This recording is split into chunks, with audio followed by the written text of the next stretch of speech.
لقد كان في قصصهم عبرة لأولي الألباب.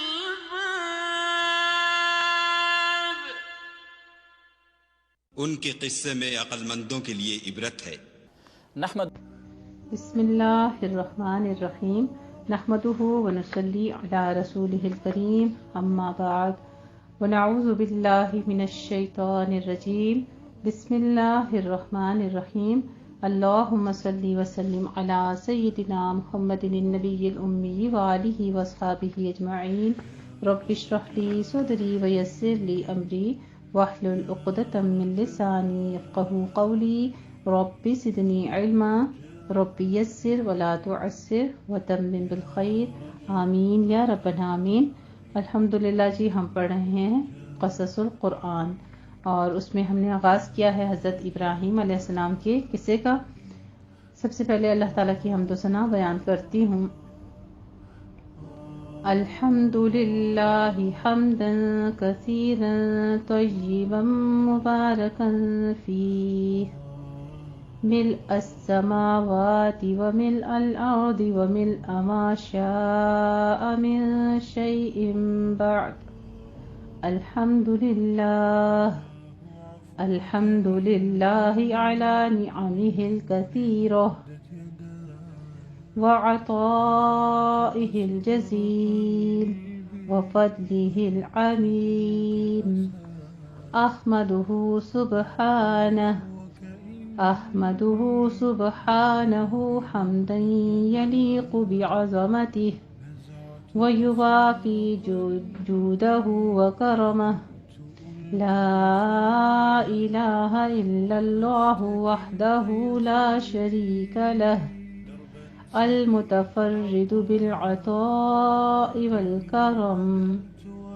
تمام قسم کی تعریف اللہ تعالیٰ کے لیے ہے، بہت زیادہ بہت پاکیزہ حمد اور بابرکت تعریف آسمانوں اور زمینوں کو بھر کے اور ان کے بعد جو وہ چاہے اس کو بھر کے. تمام قسم کی حمد اللہ کے لیے ہے، اس کی بے شمار نعمتوں پر، اس کے بھاری عطیات پر اور اس کی اس فضل و مہربانی پر جو اس کی تمام مخلوق کو شامل ہے. میں اللہ سبحانہ و تعالیٰ کی ایسی حمد بیان کرتی ہوں جو اس کی عظمت کے لائق ہے اور جو اس کی سخاوت اور فضل و کرم کے اوپر پورا اترنے والی ہے. اللہ کے سوا کوئی معبود برحق نہیں، وہ اکیلا ہے، اس کا کوئی شریک نہیں، وہ عطا کرنے اور کرم نوازی کرنے میں بالکل اکیلا اور یکتا ہے. بے شک. الحمدللہ جی ہم پڑھ رہے ہیں قصص القرآن اور اس میں حضرت ابراہیم علیہ السلام کا قصہ ہم پڑھ رہے ہیں. آج ہم پڑھیں گے حضرت ابراہیم علیہ السلام کا بادشاہ کو دعوت اسلام اور اس سے مناظرہ کرنا. ابھی یہ مشورے ہو ہی رہے تھے کہ شدہ بادشاہ وقت تک یہ باتیں پہنچ گئیں. اس زمانے میں عراق کے بادشاہ کا لقب نمرود ہوتا تھا اور رعایا کے صرف بادشاہ ہی نہیں ہوتے تھے بلکہ خود ان کا رب اور ان کا مالک جانتے تھے، اور رعایا بھی دوسرے دیوتاؤں کی طرح اس کو اپنا خدا اور معبود مانتی اور اس کی بھی اسی طرح پرستش کرتی تھی جس طرح دیوتاؤں کی، بلکہ ان سے بھی زیادہ پاس وادب کے ساتھ اور پیش آیا کرتے تھے ان کے ساتھ اور ان کی تکریم کیا کرتے تھے، اس لیے کہ وہ صاحب عقل اور شعور بھی ہوتا تھا اور مالک تخت و تاج بھی. نمرود کو جب یہ معلوم ہوا تو آپے سے باہر ہو گیا اور سوچنے لگا کہ اس شخص کی پیغمبرانہ تبلیغ و دعوت کی سرگرمیاں اگر اسی طرح جاری رہیں تو یہ میری ربوبیت، میری ملکویت اور میری الوہیت سے بھی سب رعایا کو برگشتہ کر دے گا، اور اس طرح باپ دادا کے مذہب کے ساتھ ساتھ میری یہ سلطنت بھی زوال میں آ جائے گی. اس لیے اس قصے کا ابتدائی میں خاتمہ کر دینا بہتر ہے. یہ سوچ کر اس نے حکم دیا کہ ابراہیم علیہ السلام کو ہمارے دربار میں حاضر کرو. ابراہیم علیہ السلام جب نمرود کے دربار میں پہنچے تو نمرود نے گفتگو شروع کی اور ابراہیم علیہ السلام سے دریافت کیا کہ تو باپ دادا کے دین کی مخالفت کس لیے کرتا ہے اور مجھ کو رب ماننے سے تجھے کیوں انکار ہے؟ ابراہیم علیہ السلام نے فرمایا کہ میں خدائے واحد کا پرستار ہوں، اس کے علاوہ کسی اور کو اس کا شریک نہیں مانتا. ساری کائنات اور تمام عالم اسی کی مخلوق ہے اور وہی ان سب کا خالق و مالک ہے.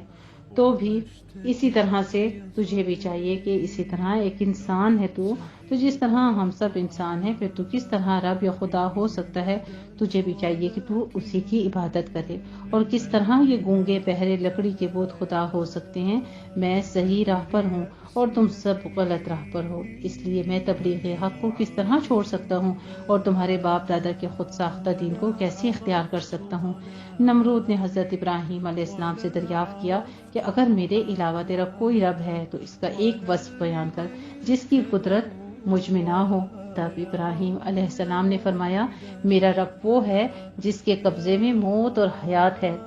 وہی موت دیتا ہے اور وہی زندگی بخشتا ہے۔ پھر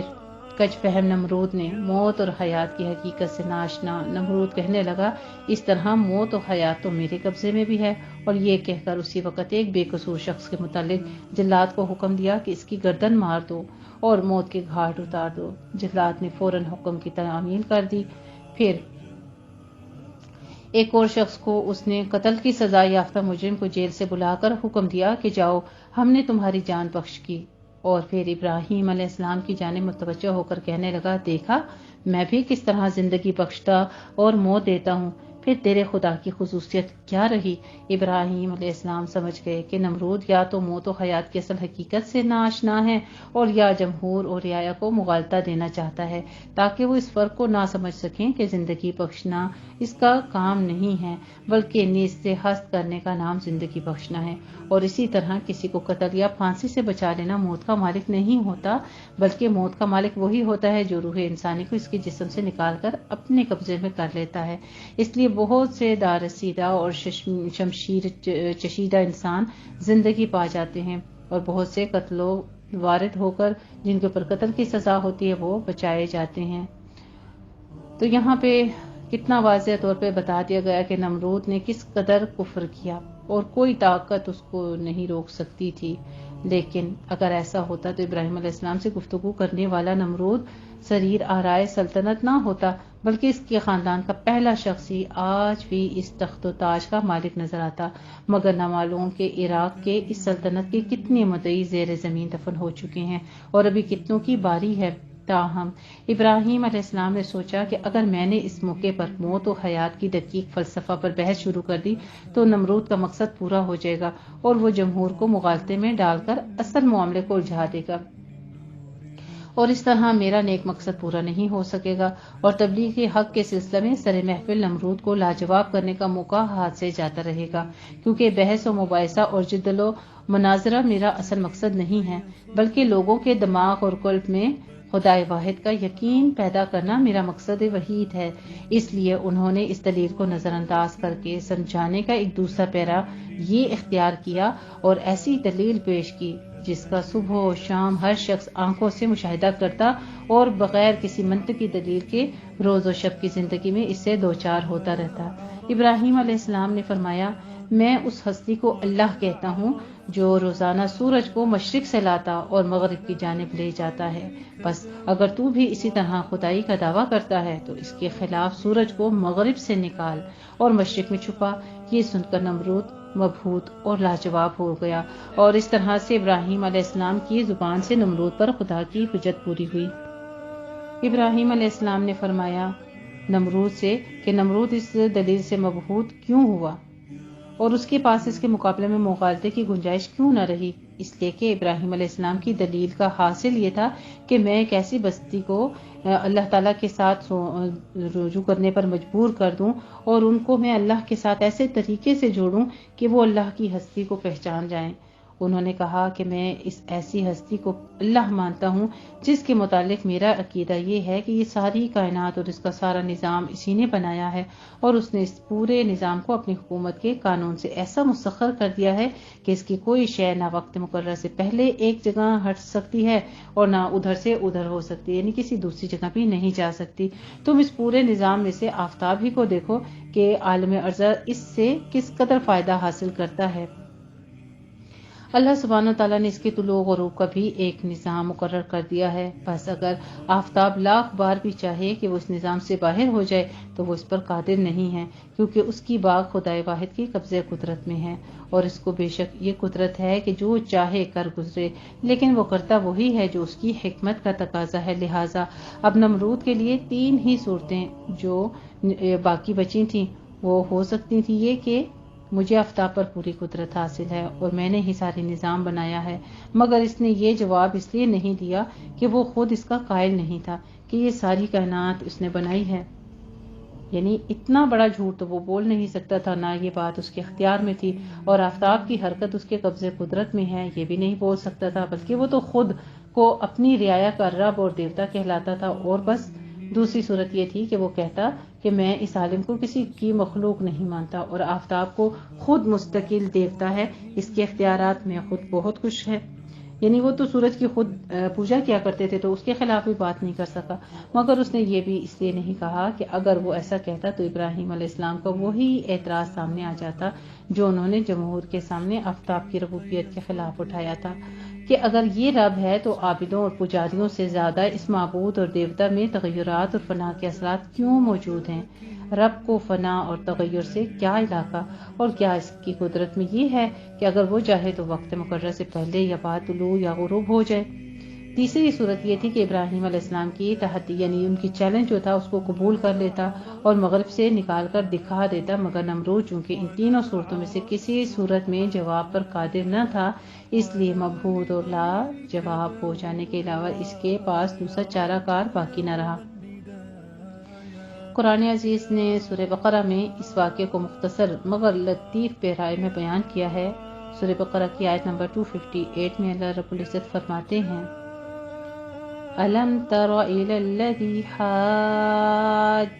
إِبْرَاهِيمَ فِي رَبِّهِ أَنْ آتَاهُ اللَّهُ الْمُلْكَ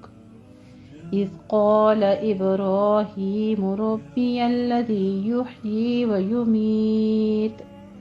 قَالَ أَنَا أُحْيِي وَأُمِيتُ قَالَ إِبْرَاهِيمُ فَإِنَّ اللَّهَ يَأْتِي بالشمس من المشرق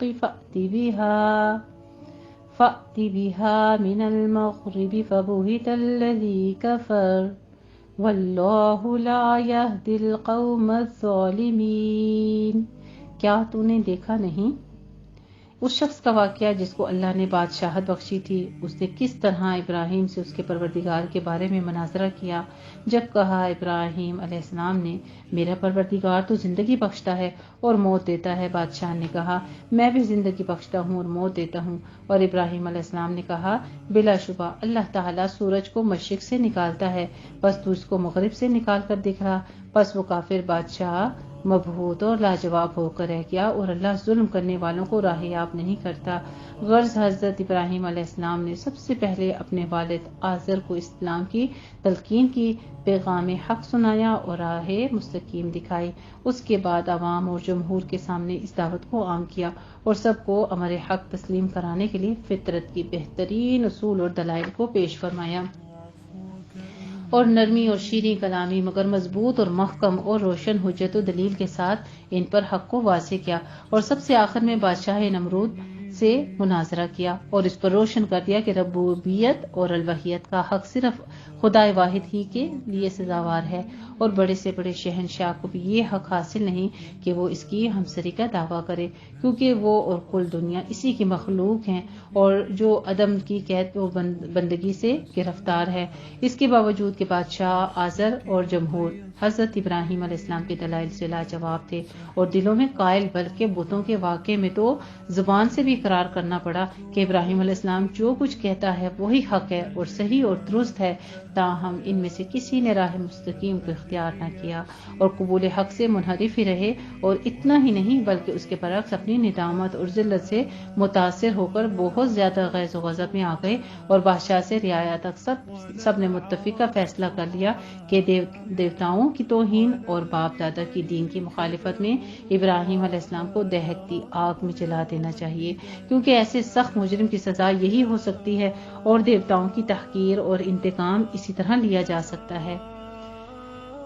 تو یہاں پہ ہمیں کیا چیز سیکھنے کو ملتی ہے کہ جب بھی اللہ تعالیٰ کے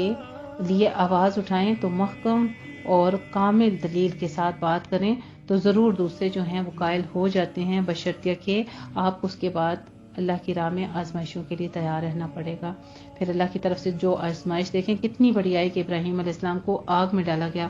ہمیں آج کوئی پکڑ کے صرف 2 باتیں کر لیتا ہے تو ہمارے لیے کتنا مشکل ہو جاتا ہے ان کو سہنا، اور وہیں سے انسان سوچتا ہے کہ اب مزید تبلیغ کرے یا نہ کرے، ڈگمگا جاتے ہیں، قدم کمزور پڑ جاتے ہیں۔ لیکن یہ ان کا ایمان تھا، پختہ ایمان، جو کہ اللہ رب العزت کے ساتھ خاص ان کا انابت تھی۔ آگے پھر ہم دیکھتے ہیں کہ جب ابراہیم علیہ السلام کو آگ میں ڈالا گیا تو آگ کا سرد ہو جانا، اس مرحلے پر پہنچ کر ابراہیم علیہ السلام کی جد و جہد کا معاملہ ختم ہو گیا، اور اب دلائل اور براہین کی قوت کے مقابلے میں مادی طاقت اور سطوت نے مظاہرہ شروع کر دیا۔ باپ اس کا دشمن، جمہور اس کے خلاف، اور بادشاہ وقت اس کے در پہ آزار، ایک ہستی اور 4 جانب سے مخالفت کی آواز، دشمنی کے نعرے اور نفرت و حقارت کے ساتھ سخت انتقام اور خوفناک سزا کے ارادے۔ ایسے وقت میں اس کی مدد کون کرے اور اس کی حمایت کا سامان کس طرح مہیا ہو؟ مگر ابراہیم علیہ السلام کو نہ اس کی پرواہ تھی اور نہ اس کا خوف تھا۔ وہ اسی طرح بے خوف و خطر اور ملامت کرنے والوں کی ملامت سے بے نیاز اعلان حق میں سرشار اور دعوت و رشد و ہدایت میں مشغول تھے۔ البتہ ایسے نازک وقت میں جب تمام مادی سہارے ختم، دنیاوی اسباب ناپید اور حمایت و نصرت کے ظاہری اسباب مفقود ہو چکے تھے، ابراہیم علیہ السلام کو اس وقت بھی ایک ایسا بڑا زبردست سہارا حاصل تھا جو تمام سہاروں کا سہارا اور تمام نصرتوں کا ناصر کہا جاتا ہے، اور وہ خدائے واحد کا سہارا تھا۔ اس نے اپنے جلیل القدر پیغمبر، قوم کے عظیم المرتبہ ہادی اور رہنما کو بے یار و مددگار نہ رہنے دیا اور نہ دشمنوں کے تمام منصوبوں کو کامیاب ہونے دیا، بلکہ ان کو خاک میں ملا دیا۔ ہوا یہ کہ نمرود اور قوم نے ابراہیم علیہ السلام کی سزا کے لیے ایک مخصوص جگہ بنوائی اور اس میں کئی روز مسلسل آگ دہکائی گئی، حتیٰ کہ اس کے شعلوں سے قرب و جوار کی اشیاء تک جھلسنے لگیں۔ جب اس طرح بادشاہ اور قوم کو کامل اطمینان ہو گیا کہ اب ابراہیم علیہ السلام کی اس سے بچ کر نکلنے کی کوئی صورت باقی نہیں رہی ہے، تب ایک گوفن میں ابراہیم علیہ السلام کو بٹھا کر دہکتی ہوئی آگ میں پھینک دیا گیا۔ اس وقت آگ میں جلانے کی تاثیر بخشنے والے نے آگ کو حکم دیا کہ وہ ابراہیم علیہ السلام پر اپنی سوزش کا اثر نہ کرے، اور ناری عناصر کا مجموعہ ہوتے ہوئے بھی اس کے حق میں سلامتی کے ساتھ سرد پڑ جائے۔ آگ اسی وقت ابراہیم علیہ السلام کے حق میں برد و سلام بن گئی اور دشمن ان کو کسی قسم کا نقصان نہ پہنچا سکے، اور ابراہیم علیہ السلام دہتی آگ سے سالم اور محفوظ دشمنوں کے نرغہ سے نکل گئے۔ دشمن اگر کبھی است، نگہبان کبھی در است۔ سبحان اللہ، کہ دشمن اگر مضبوط ہوتا ہے تو نگہبان اس سے بھی مضبوط ہوتا ہے۔ اس مقام پر ایک مذہبی انسان کی طمانینت قلب اور سکون خاطر کے لیے یہ کافی ہے کہ وہ آگ کے برد و سلام ہو جانے کو اس لیے صحیح اور مبنی بر حقیقت سمجھے کہ اس نے اپنی عقل اور اپنے شعور سے اول اس امر کا امتحان کر لیا کہ قرآن عزیز کی تعلیم میں وحی الہی کی تعلیم ہے، اور اس کی لانے والی ہستی کی زندگی کا ہر پہلو پیغمبرانہ معصومیت کے ساتھ وابستہ ہے، اور یہ کہ وہ جن معجزانہ حقائق کی اطلاعات بہم پہنچاتا اور وحی الہی کے ذریعے ہم کو سناتا ہے، وہ عقل کے لیے اگرچہ حیران کن ہے، لیکن عقل کی نگاہ میں محال اور ناممکن نہیں ہے۔ اس لیے ایک مخبر صادق کی جس کی زندگی کی صداقت کا ہر پہلو سے امتحان کر کے اطمینان کر لیا گیا ہے کہ اس کی خبریں بلا شبہ صحیح اور حق ہیں، اور بقول قیصر روم ہرقل اعظم جو ہیں، یعنی ہرکلس جو ہے اس کے کہ جو شخص انسانوں کے ساتھ جھوٹ نہیں بولتا اور ان سے دغا اور فریب نہیں کرتا، وہ ایک لمحہ کے لیے بھی خدا کی جانب کسی غلط بات کو منسوب نہیں کر سکتا اور کبھی اس پر جھوٹ بولنے کی جرت بھی نہیں کر سکتا۔ اور مذہبی زندگی میں صاف اور سیدھی راہ بھی یہی ہے کہ جس مذہب کی مکمل تعلیم کو عقل کی کسوٹی پر رکھ کر ہر طرح قابل اطمینان پا لیا اور مذہبی زندگی میں صاف اور سیدھی راہ بھی پا لی، تو اس کے بعد اس کے بتائے ہوئے چند ایسے امور جو عقل کے لیے صرف حیران کن ہوں مگر اس کے نزدیک محال ذاتی اور ناممکن مرادف نہ ہوں، فلسفیانہ مشگافیوں کے بغیر ایمان لے آیا جائے، اور صاحب وحی صلی اللہ علیہ وآلہ وسلم کی اس یقینی اور غیر مشکوک اطلاع کو آفتاب کی روشنی سے زیادہ روشن سمجھا جائے، اور یقین رکھا جائے کہ تمام اشیاء میں خواص و تاثیرات پیدا کرنے والے اللہ میں بھی یہی قدرت پائی جاتی ہے۔ جب چاہے ان کو دی ہوئی تاثیر اور خاصہ کو سلب کر لے اور جب چاہے دوسری کیفیت کے ساتھ بدل ڈالے، لیکن مادین کے لیے اگر یہ راہ باعث اطمینان نہ ہو اور فلسفہ کے شیدائی مذہب کے اس مسئلے کو بھی فلسفیانہ موشگافیوں سے پاک نہ کرنے رہنے دیتا، اگر یہ راہ باعث اطمینان نہ ہو تو ان کے لیے بھی اس معجزے سے انکار کی کوئی گنجائش نہیں ہے، اس لیے کہ ہمیں یہ تسلیم ہے کہ آگ کا طبعی خلاصہ جلا دینا ہے، یعنی کتنا بڑا اللہ کا معجزہ ہے، لیکن اللہ سبحانہ و تعالیٰ نے ان کی آگ کو ٹھنڈا کر دیا تھا، حکم ہوا آگ کو قالوا حرقوه وانصروا آلهتكم إن كنتم فاعلين قلنا يا نار كوني بردا وسلاما على إبراهيم وأرادوا به كيدا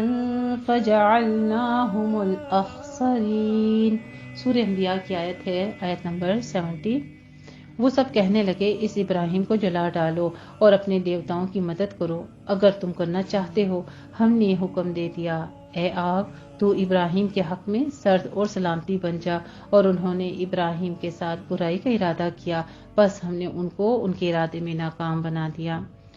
قالوا ابنوا له بنيانا فألقوه في الجحيم فأرادوا به كيدا فجعلناهم الأسفلين وقال إني ذاهب إلى ربي سيهدين۔ سورہ صافات آیت نمبر 99۔ انہوں نے کہا کہ اس کے لیے ایک جگہ بناؤ اور اس کو دہکتی آگ میں ڈالو، بس انہوں نے اس کے ساتھ ارادہ بد کیا تو کر دیا ہم نے ان کو اس کے مقابلے میں پست اور ذلیل، اور کہا ابراہیم علیہ السلام نے میں جانے والا ہوں اپنے پروردگار کے پاس، قریب ہے کہ وہ مجھے راہیاب کرے۔ الحمدللہ جی، یہ ہوتے ہیں اللہ پر ایمان، کامل ایمان رکھنے والے اللہ کے بہترین مختص لوگ۔ اور حضرت ابراہیم علیہ السلام کو یہاں پہ قوت ارادی دیکھیے کہ سامنے موت اور آگ کے شعلے نظر آ رہے ہیں، لیکن کتنے پرسکون انداز میں کہتے ہیں کہ میں تو اپنے رب کے پاس جانے والا ہوں، وہی مجھے راہیاب کرے گا۔ حدیث بخاری میں آتا ہے ابراہیم علیہ السلام کے واقعات میں قرآن عزیز نے اس موقع پر جبکہ ابراہیم علیہ السلام اور قوم کے بعض افراد کے درمیان میلے کی شرکت کے لیے گفتگو ہو رہی تھی، ابراہیم علیہ السلام کا یہ قول نقل کیا ہے، قال انی سقیم۔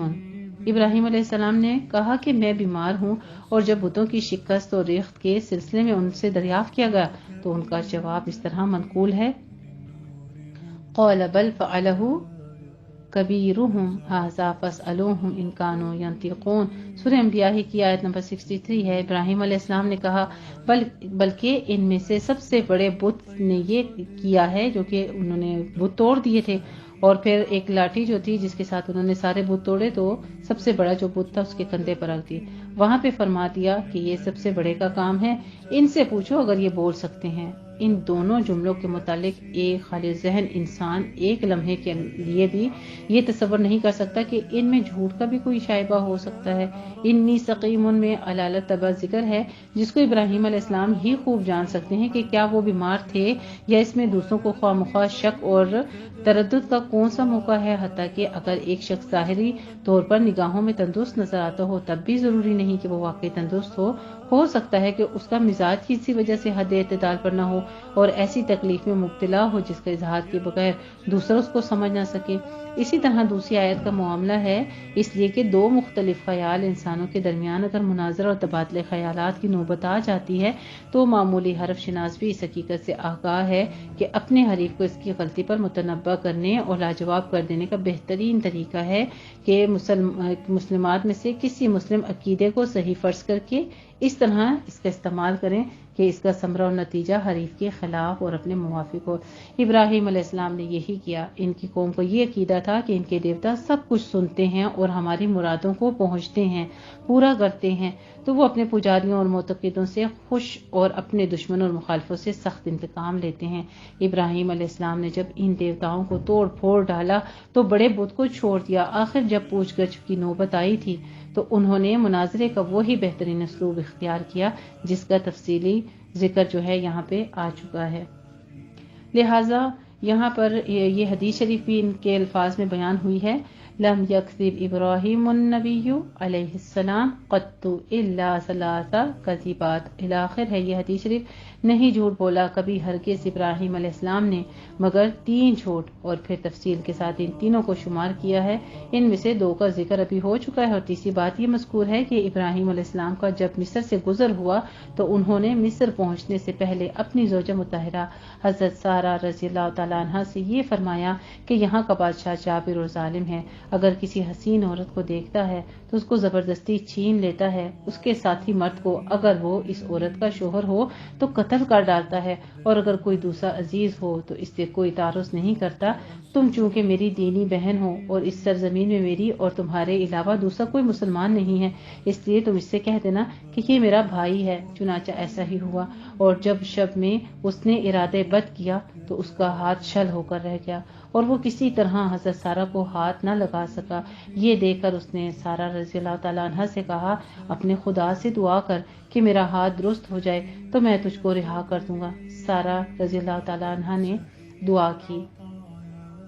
مگر اس نے پھر ارادہ بد کیا اور دوبارہ اس کا ہاتھ چھل ہو گیا۔ تیسری مرتبہ پھر یہی تمام قصہ پیش آیا، تب اس نے کہا کہ معلوم ہوتا ہے یہ جن ہے، انسان نہیں ہے، اس کو میرے پاس سے جلد لے جاؤ، اور ساتھ ہی ہاجرہ رضی اللہ عنہا کو حوالے کر کے کہا کہ اس کو بھی اپنے ساتھ لے جا، میں نے تیرے حوالے کیا۔ جب سارہ رضی اللہ تعالیٰ عنہا اور ہاجرہ رضی اللہ تعالیٰ عنہا کو ساتھ لے کر حضرت ابراہیم علیہ السلام کے پاس پہنچی تو انہوں نے حال دریافت کیا، اور سارہ رضی اللہ تعالیٰ عنہا نے مبارکباد دی اور کہا، شکر ہے خدا عز و جل کا کہ اس نے ہم کو اس فاسق اور فاجر سے نجات دی اور آپ کے لیے ایک خادمہ اور ساتھ کر دی ہے۔ حضرت ابو ہریرہ رضی اللہ تعالیٰ عنہ نے یہ حدیث نقل کر کے فرمایا، اے شرف النسب اہل عرب، یہ ہے وہ ہاجرہ جو تم سب کی ماں ہے۔ یہ حدیث مختلف طریقوں سے کتب احادیث میں اور منقول کر دی گئی ہے۔ اس کے علاوہ بخاری میں ایک اور طویل حدیث بھی ہے جو حدیث شفاعت کے نام سے موسوم ہے، اور متعدد ابواب بخاری مثلا سورہ بقرہ کی تفسیر میں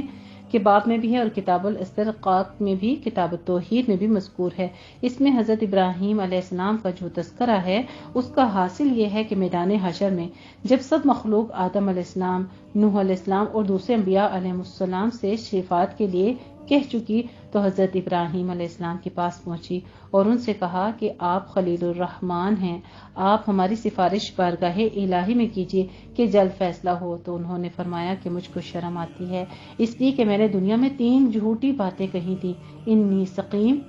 بل فعلہ کبیرہم، اور اپنی بیوی سے کہا تھا انی اخوک کی۔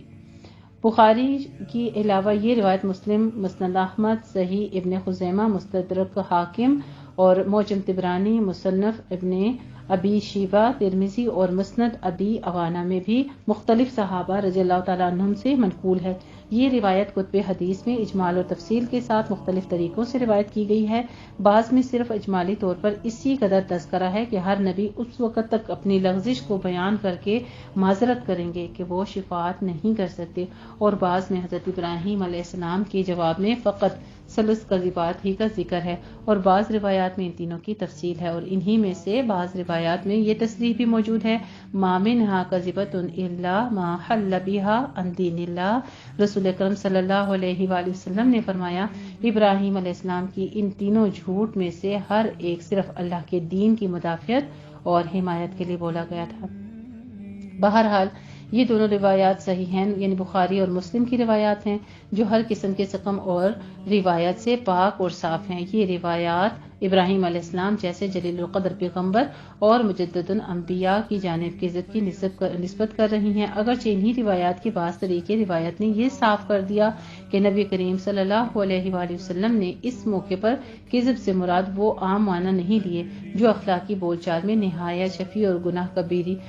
کبیرہ میں شمار ہوتے ہیں، بلکہ اس کے برعکس یہ واضح کیا ہے کہ ابراہیم علیہ السلام نے یہ تینوں باتیں نہ ذاتی غرض کے لیے کہی ہیں اور نہ دنیاوی مصلحت کے پیش نظر، بلکہ معاندین حق کے مقابلے میں خالص اللہ تعالیٰ کے دین کی حمایت میں کہی ہیں۔ اس کے باوجود جو بات دل میں کھٹکتی اور قلب پر ایک بھاری بوجھ محسوس ہوتی ہے وہ حدیث کی یہ تعبیر ہے۔ یہ تسلیم کے روایات کی بعض تصریحات نے اس کو کذب کے معنی یعنی عام معنی سے جدا کر دیا، تاہم اول تو یہ زیادت یعنی صحیحین میں مذکور نہیں، اگرچہ صحیح روایت میں موجود ہے، دوسرے جبکہ صدق لسانی انبیاء علیہ السلام کی غیر منفک اور عصمت نبی کے لیے ایک ضروری صفت ہے، نیز جبکہ خصوصیت کے ساتھ قرآن عزیز نے ابراہیم علیہ السلام کے متعلق حسب ذیل امتیازات کا صراحت کے ساتھ ذکر فرما دیا ہے، تو پھر ان کے ساتھ صورت بھی کذب کی نسبت کیسی ہے وہ نہیں ہو سکتی، جیسا کہ سورہ مریم کی آیات مبارکہ میں فرماتے ہیں وَاذْكُرْ فِي الْكِتَابِ إِبْرَاهِيمَ إِنَّهُ كَانَ صِدِّيقًا نَبِيًّا، اور یاد کر کتاب میں ابراہیم علیہ السلام کا ذکر، بے شک تھا وہ صدیق یعنی صادق النفس نبی۔ تو صدیق مبالغے کا صیغہ اسی ہستی پر اطلاق کیا جا سکتا ہے جو صدق کے ذاتی نفسیاتی صفت جس کے اندر ہو۔ اسی طرح سورہ نحل میں فرمایا بے شک ابراہیم تھا راہ ڈالنے والا، حکم بردار، خالص اللہ کی طرف جھکنے والا، اور نہ تھا وہ مشرکوں میں سے، خدا کی نعمتوں کا شکر گزار تھا، خدا نے اس کو چن لیا اور سیدھی راہ کی اس کو ہدایت دی۔ اسی طرح پھر سورہ نحل کی آیت مبارکہ ہے اے محمد صلی اللہ علیہ وآلہ وسلم پھر ہم نے تیری طرف وحی بھیجی کہ تو ملت ابراہیمی کی پیروی کر جو کہ ابراہیم کے خالص خدا کی جانب جھکنے والے ہیں۔ یہ وہ ابراہیم ہے جن کی ملت کی اقتداء اور پیروی کا حکم محمد صلی اللہ علیہ وآلہ وسلم اور ان کی امت مرحومہ کو دیا جا رہا ہے۔ سورہ انبیاء میں فرماتے ہیں اور بلا شبہ ہم نے ابراہیم علیہ السلام کو رشد و ہدایت شروع ہی سے بخش دی تھی اور ہم ہی اس کو جاننے والے ہیں۔ یہ اور اسی قسم کی بہت سی آیات مبارکہ ہیں جو کہ حضرت ابراہیم علیہ السلام کی ان خصوصیات صفات کا ذکر کرتی ہیں اور نصوص قطعیہ پیش کرتی ہیں، جن کے بعد ایک لمحے کے لیے بھی اس جیسی مقدس اور جلیل القدر ہستی کے متعلق کذب کا تصور نہیں ہو سکتا۔ جی جائے کا وقوع اور عمل خواہ وہ کذب حقیقی معنی میں ہو یا محض کذب کی صورت میں ہو،